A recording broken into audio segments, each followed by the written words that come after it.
And now I will shift to Representative Neguse, who's joining us virtually, and recognize you for 3 minutes to deliver a statement in support of H.R. 6165, the Department of Veterans Affairs Post-Traumatic Stress Disorder Processing Claims Improvement Act of 2021. So, Mr. Neguse, you're recognized for 3 minutes.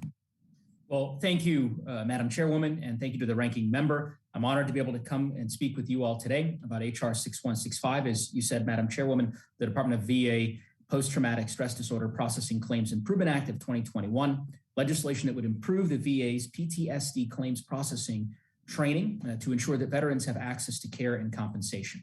Additionally, I want to thank Senator Klobuchar and Senator Rounds for their leadership on this bipartisan legislation in the United States Senate. As you all know, PTSD is one of the most prevalent disorders afflicting returning veterans. Our country provides a range of benefits for veterans who developed PTSD during or after their military service. Any veteran diagnosed with PTSD symptoms can apply for these benefits, and a veteran service representative reviews the information submitted by a veteran to determine if the VA needs any additional evidence to adjudicate the claim.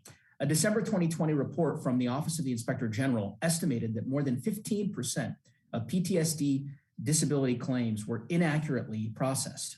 The quality of life of our veterans is seriously impacted when these claims are improperly processed. And that error rate, I know, is unacceptable to everyone on this committee, certainly to me and to my constituents. We have to update and improve the national training program for VA claims and for the processors of those VA claims so that our veterans receive a quality, uniform care, and costly processing errors are ultimately eliminated.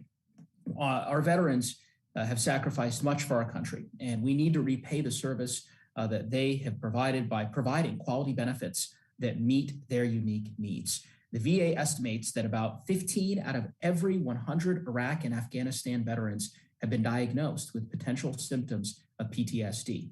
Forcing these veterans to fight again and again for the treatment and the benefits that they have earned is cruel and unnecessary. And the best way to make sure that veterans receive the care and the benefits that they have earned is to make sure that their PTSD claims are processed accurately and efficiently. It's the VA's responsibility to assess the reorganization of procedural guidance to ensure that claims processors make both accurate decisions and follow the required policies.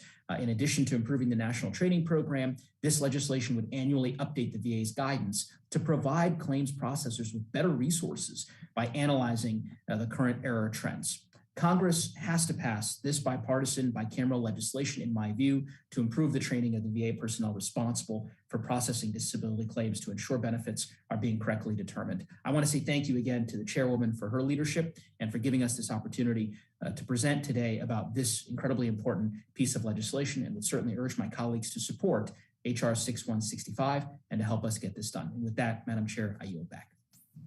Well, thank you, Mr. Neguse, for this important legislation. And as a note, nearly 13% of veterans are living with PTSD.